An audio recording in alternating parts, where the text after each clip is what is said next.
سورة الضحى دا مکی سورت یولس آیتونه دی 93 نمبر دی په مصحف کې او د نازلېدو په اعتبار سره یولسم دی. مقصد واضح دی ذکر رعایت الله لنبیه صلی الله علیه وسلم. د الله خیال ساتل پیغمبر لره داغه سره محبت داغه حفاظت داغه تذکرہ. شان نزول دو خبرې بیانېږي. یو دا چې رسول صلی الله علیه وسلم به ابتدایي ورځو کې د دعوت تهجد د شپې کول سره د ملګرو ابل زموږ خبره وکړه کنه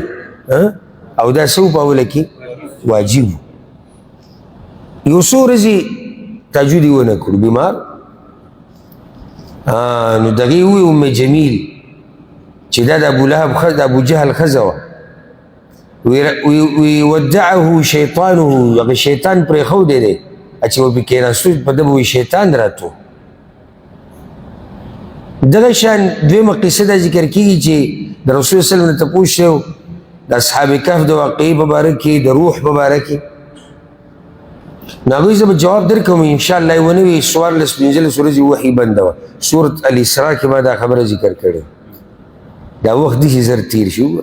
موږ یو وخت کې موږ په سورت بني اسرائیل کې لګیا دا چې وحي بنده شو چې د مشرکانو یو ډنډوره کړی الله پرېښودو ښه خبره ختمه شو ده خو وایي چې الله وحي رالیږي دا کې یو دغه کې او د دې خبرو سره به د رسول صلی الله علیه وسلم سینه ښه تنګېده. بسم الله الرحمن الرحیم والضحى قسم دی په ساخت وخت باندې. د ساخ وخت ډېر برکتي دی د دین دپاره م او دنیا دپاره م. واللیل اذا سجى او په شپه باندې کله چې وغوړېږي کله چې خوره شي. ما ودعك ربك وما قلى نه یې پرېښودی رب ته او نه بغض کړی دی تا سره. الله اکبر قسمونه دې دپاره الله ته نه پرېښودي او نه د الله ته بدي شي. وللآخرة خیر لك من الاولى او خامخا آخرت ډېر غوره دی تا لره د دنیا نه. دنیا کې هم الله تعالی ډېر څه درکوي خو آخرت کې چې به دله کم څه درکوي نو هغه بیا ډېر اوچت دی تسلي پیغمبر له ورکوي. او موږ وایو چې دا سویم صورت دی دا نازلېدو په اعتبار سره 12 دی یولسم. اوس ته اندازه لګوه چې په دې وخت کې رسول وسلم تر تسلي څومره ضرورت و نو ورته یې وي او بس ذهن وله جوړوي چې په تا ګوره سخته را روانه ده وګوره یاد ساته چې آخرت کې ډېر څه ستا دپاره دي. نو بیا یو څو نعمتونه چې الله وله ورکړي دي زاړه نعمتونه دي هغه ورته را یادوي. خدای نه مخکې ورته وایي ولسوف یعطیک ربک فترضى او زر ده چې در به کي تا ته رب ستا ډېر څه فترضى نو ته به راضي شي ته به خوشحاله شي. دا سینه چې ستا کومه تنګه شوې ده که نه دا به پراخه شي. دا زړه چې ستا کوم خفه دی دا به خوشحاله شي. الم یجدک یتیما فآوى آیا ته نه وي موندلی الله یتیم نو زه یې درکو دا یو نعمت پکې واله که ته یتیم نه یې زه یې دله درکو. د ابوطالب د اول د عبدالمطلب سره وي بیا د ابوطالب سره وي بیا یې دله زه یې درکو چې ځوان شو د خدیجې سره دې واده وکړو بیا یې دله په مدینه کې داسې زه یې درکو چې مدینې والو د باندې ځان قربانو. ووجدک ضالا فهدى او موندلی وي ته ناخبره نو لاره یې درته وښوده.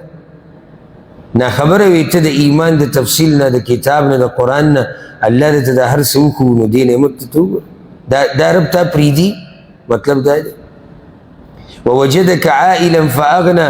او موندلی وي ته غریب نو مالداره یې کړې هېڅ ته سره م نه و یتیم وي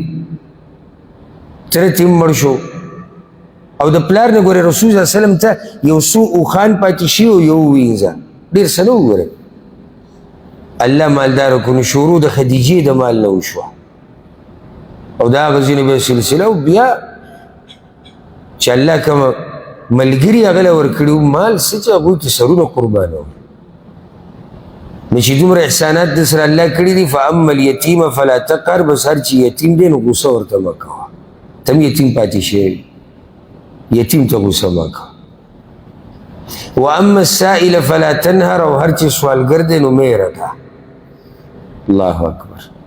که څه نه ورکې سوره بقره کې ګوره دا مسلې تېرې شوي قول معروف ومغفرة خیر من صدقة یتبعها اذى که څه نه ورکې خو رټې ما دې کې بل قول دا د علماوي سائل مطلب چې تا نه څوک د دین تپوس کوي نو رټې ما دا مې پکې دننه یو سړی ځان پوه کوي که نه نو چې ځان پوه کوي خیر دی ته ورسره صبر کوه واما بنعمة ربك فحدث او هر چې د نعمت د رب ستا دی نو بیانوئ نعمت د الله په دوو طریقو سره سړی بیانوي یو په طور د تکبر په دې نه منه راغلی دی منګو دا حرام دی نعمت د الله بیانول په طور د شکر ادا کولو دا عبادت دی یو سړی دا ووایي چېرې دا پلانې او چې دا خو الله را کړی الله په موږ رحم کړی دی چې موږ له دا نعمت را کړی د الله احسان و چې دا کار وکړو دې ته وایي نعمت را یادول په طور د شکر ادا کول او د حدیث کې راځي د الله دا خوښه ده چې په بنده باندې د هغه نعمتونو اثر ویني کوم چې الله ورکړي او دا خبر رسول صلی الله علیه وسلم په کوم موقع وکړی او کس راغلی او د رسول صلی الله علیه وسلم خوال او دا ببر ویښته او دا کپړې په بد حال رسول صلی الله علیه وسلم وایي دی اوبه نه مومي چې ولامبي پرې جوړه جامه نه مومي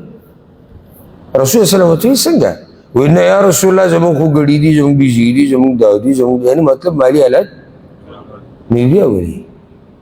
نو بیا یې دغه خبره وکړه چې الله دا خوښوي چې په بنده باندې د نعمتونو اثرات ویني دا هم د نعمت